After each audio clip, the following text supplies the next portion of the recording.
नमस्कार, प्रणाम, कैसे हैं आप लोग? उम्मीद है अच्छे होंगे। स्वागत है हमारे चैनल ज्ञान की बात विद अर्चना चिंतामणि। अभी आप लोगों को पता है कि मैं मायके में ही हूँ और आज का प्रश्न विशेष प्रश्न है कि किन लोगों का भगवान नहीं सुनते हैं? ईश्वर किन लोगों के बुलाने पर नहीं आते हैं जब दुःख और विपत्तियाँ होती हैं? तो जैसे सब लोग आवाज़ देते हैं जब कोई तकलीफ़ होती है, जब कोई परेशानी होती है, कोई अचानक बीमार पड़ जाता है और उस परिवार में कोई किसी का साथ देने वाला नहीं होता, तो इंतज़ार करते हैं और ये एक मन में आस्था होती है कि भगवान हमारा भी सुन लें। तो ऐसे जानते हैं कि ऐसे लोग चाहे नाक रगड़ लें, पैर रगड़ लें या खुद ही लेट जाएँ ज़मीन पर, लेकिन भगवान इनका नहीं सुनता। तो किन कर्मों के कारण नहीं सुनता है और क्या-क्या गलतियाँ होती हैं, लोगों को ही पता भी नहीं होता। तो आज इसी चीज़ पे हम लोग चर्चा करेंगे, बातें करेंगे कि किस लोगों का भगवान नहीं सुनते हैं। वो कौन-कौन सी दुःख लग तकलीफ़ें होती हैं जो परेशान करती हैं और ईश्वर नहीं सुनते हैं। तो इस तरह से ईश्वर के प्रति आस्था रखने वाले और ईश्वर पे विश्वास करने वाले चले जाओ, लोग परेशान नहीं होते हैं कभी। और किस तरह के लोग ऐसे होते हैं कि जो इतना परेशान होते हैं ईश्वर को बुलाने के बाद भी, भगवान को बुलाने के बाद भी अपनी विपत्तियों में यादगार करने के बाद भी पूरी कोशिश पूजा-पाठ चाहे जो कर लें, जितनी बड़ी श्रद्धा रख लें, लेकिन भगवान उनकी कभी नहीं सुनते हैं। तो सबसे पहले अपने घर परिवार में रहते हुए भी या अपनी परेशानियों को दुःख संसार में देखते हुए भी किसी को परेशान करना या किसी के पीछे जाना या भागना या पूजा पाठ करते समय भी बहुत विशेष तरीके से ध्यान नहीं देना, इन सारी बातों पर ईश्वर कभी विश्वास नहीं करते। उनको प्रेम और आस्था की बहुत ज़रूरत होती है। तो ऐसे लोग 5 गलतियाँ करते हैं। पहली गलती, जो लोग घर में अपनी लक्ष्मी या अपनी पत्नी को परेशान करते हैं, उनके बुलाने पर भगवान भी वहाँ नहीं आते। चाहे जितना पूजा-पाठ कर लें, चाहे जितनी परेशानियाँ आ जाएँ, लेकिन भगवान उनकी बात बिल्कुल नहीं मानते। लोग बुलाते हैं, "हे भगवान, अब सुन लीजिए, हे भगवान ऐसा हो जाए।" तो बिल्कुल नहीं सुनते। भगवान बिल्कुल उनकी श्रद्धा पर कोई अपनी आपत्ति या विश्वास या जो भी हो उनके आने का स्मरण होता है, वो बिल्कुल नहीं बताते हैं। तो ऐसी बातों पर ईश्वर का कोई आगमन नहीं होता है। दूसरा, चाहे जितनी दिक्कतें आ जाएँ, माता अन्नपूर्णा का जो लोग अपने घर में अपमान करते हैं, उनको आजीवन दरिद्रता आती है और दुःख उनकी खुशियों में शामिल नहीं, दुःख खुशियों के करीब ही नहीं जाता। हमेशा दुखी परिवार रहता है, चाहे जितना कमा ले, उसके कमाई में वृद्धि नहीं होती और अनंत जन्म तक जितने जन्म लेगा, उतने जन्म में वो दरिद्रता का ही प्रकोप देखेगा और दरिद्रता ही उसके अगल-बगल नज़र आती रहेगी। तो ऐसे लोगों के साथ अगर जो लोग अन्नपूर्णा के साथ खिलवाड़ करते हैं, सही से अपने घर में साफ-सफाई नहीं रखते हैं, जूठे बर्तन या भोजन करने के बाद थाली में हाथ धुलते हैं, उनको आजीवन गरीबी का सामना करना पड़ता है। तीसरा, जो अपने घर में माता-पिता की सेवा नहीं करते, उनके माता-पिता दुखी होते हैं और दूसरों के खर्चे में ज़्यादा खर्च करते हैं, पर माता-पिता पे अपने ध्यान नहीं देते हैं और माता-पिता की कोई गलती ना हो, तो ऐसी औलाद भी अपना ही नाश करते हैं। उनको हमेशा दुःख और दरिद्रता देखनी ही पड़ती है क्योंकि ऐसी औलाद को कोई भी अपने घर नहीं रखना चाहता, कोई जन्म नहीं देना चाहता और उनको इतना पाप लगता है कि गीता के अनुसार और महाभारत के अनुसार आप लोगों ने देखा ही होगा। तो ऐसे लोगों की गति निश्चित खराब होती है और उसका नाश हो जाना निश्चित हो जाता है। चौथा, जानते हैं कि जब भी किसी के झूठ में या तकलीफ़ में अपने से कमज़ोर व्यक्ति को कोई सताता है, परेशान करता है, तो उसकी दुआ नहीं बद्दुआ लगती है। कहते हैं दुआ और बद्दुआ दोनों वापस कभी नहीं जाती। अगर दुआ किसी ने ली है तो भी उसको मिलेगी और कोई बद्दुआ ली है तो भी मिलेगी। तो इसीलिए हो सके तो अपने बच्चों के लिए दुआ ही कमाएँ, बद्दुआ नहीं कमाएँ, क्योंकि अगर आपने धन नहीं दिया है तो धन वो कमा लेगा। लेकिन अगर उसके साथ दुआ नहीं है, भगवान का आशीर्वाद नहीं है, लोगों का आशीर्वाद नहीं है, तो वो कभी उस धन से भी सुख नहीं करेगा। इसीलिए अगर कमाएँ तो अपने बच्चों के लिए मान-सम्मान, धन-संपत्ति कमाएँ, तो इस तरह का कमाएँ कि वो दुआ आशीर्वाद बनकर उसको सुख और शांति दोनों दे और आपके परिवार को आगे बढ़ाए।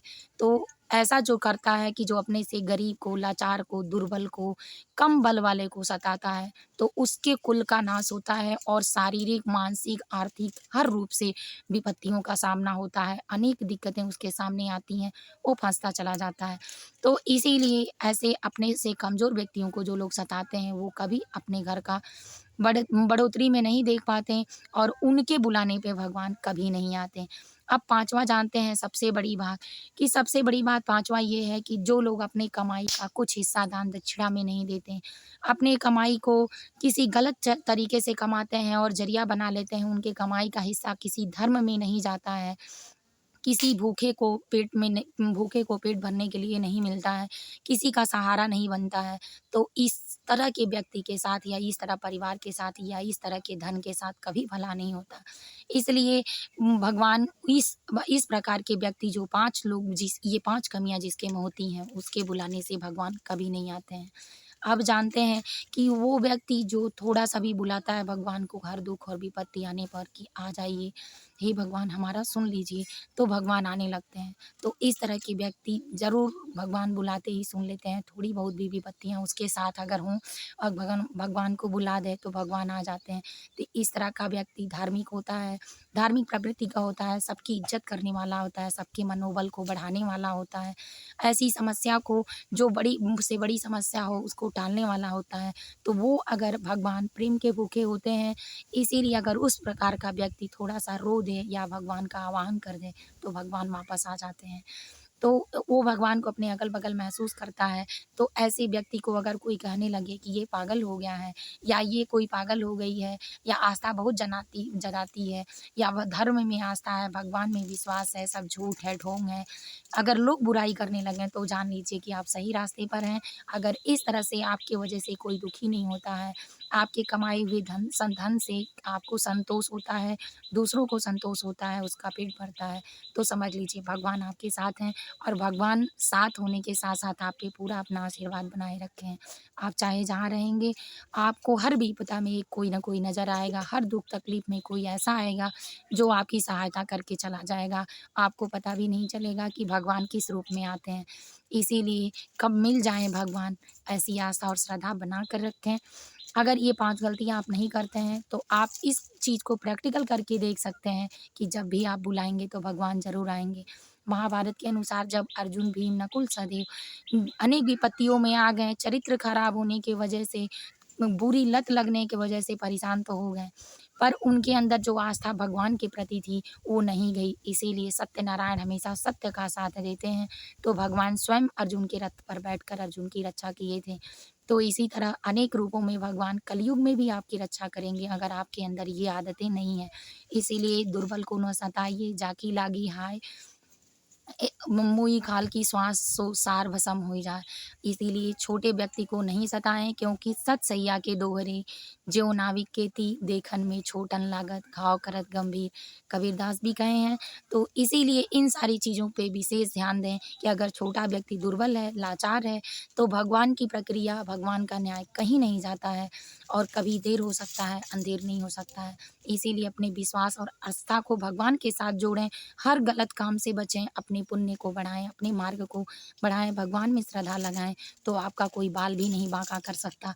क्योंकि गरीबी, लाचारी जितने लोग गरीब हुए हैं आज तक, लाचार हुए हैं, जिसको खाने की व्यवस्था नहीं हुई है, उनके पुनर्जन्म के कारण नहीं हुआ है। लेकिन अगर अच्छी श्रद्धा और अच्छा, क्योंकि आपने सुना होगा कि अनिरुद्धाचार्य जी पे भी पहले बहुत गरीब थे, धीरेन्द्र शास्त्री जी भी बहुत गरीब थे, प्रेमानंद जी अपना घर परिवार छोड़कर चले आए। तो जिसको भगवान में आस्था हो जाएगी, सच्ची दुनिया उसको दिख जाएगी, तो ऐसे लोगों को कभी किसी चीज़ की कमी नहीं होगी, क्योंकि भगवान के पास मान-सम्मान मिलता है, धन-दौलत भी मिलता है, इज़्ज़त भी मिलती है, मोक्ष भी मिलता है, मुक्ति भी मिलती है, सारे संसार का सुख भी मिलता है अकेले रहने के बाद। क्योंकि घर परिवार में रहने के बाद, अनेक गलतियाँ करने के बाद लोगों की हाय और बददुआ लगती है और कोई एक परिवार को ब्लड देना भी नहीं चाहता है आज के युग में। लेकिन उन लोगों को देख लीजिए तो कोई अपनी किडनी भी देने के लिए तैयार हो जाता है, हम सब तैयार हो जाते हैं। इसीलिए भगवान का सत्य मार्ग ऐसा है कि एक बार निकल जाने के बाद, अटूट विश्वास हो जाने के बाद, दुनिया का कोई ऐसा नहीं है व्यक्ति जो उसको गिरा दे। तो अपनी विश्वास अगर बनाए रखेंगे, ये 5 गलतियाँ नहीं करेंगे, तो चाहे जिस विपत्ति में आप बुलाएँगे, भगवान ज़रूर आएँगे। तो इसीलिए भगवान में आस्था बनाए रखें, अपने धर्म को आगे करें और ये 5 गलतियाँ भूलकर भी ना करें। हर किसी की मदद करने के लिए तैयार रहें, चाहे आपके साथ कोई कुछ भी करे, आप अगर सही हैं तो आपके साथ गलत कभी नहीं होगा। अगर वीडियो अच्छा लगा हो, सुझाव अच्छा लगा हो तो वीडियो को लाइक ज़रूर कर लें, चैनल को सब्सक्राइब कर लें क्योंकि आने वाला हर वीडियो आपको ज्ञानवर्धक ही होगा, तो आपको मिल जाए और हो सकता है कि आपके मोटिवेशन में कहीं काम आ जाए। तो पुण्य का मार्ग ज़रूर पकड़ें। जय माता जी, हर हर महादेव। हो सके तो शेयर भी करें। जय भगवान।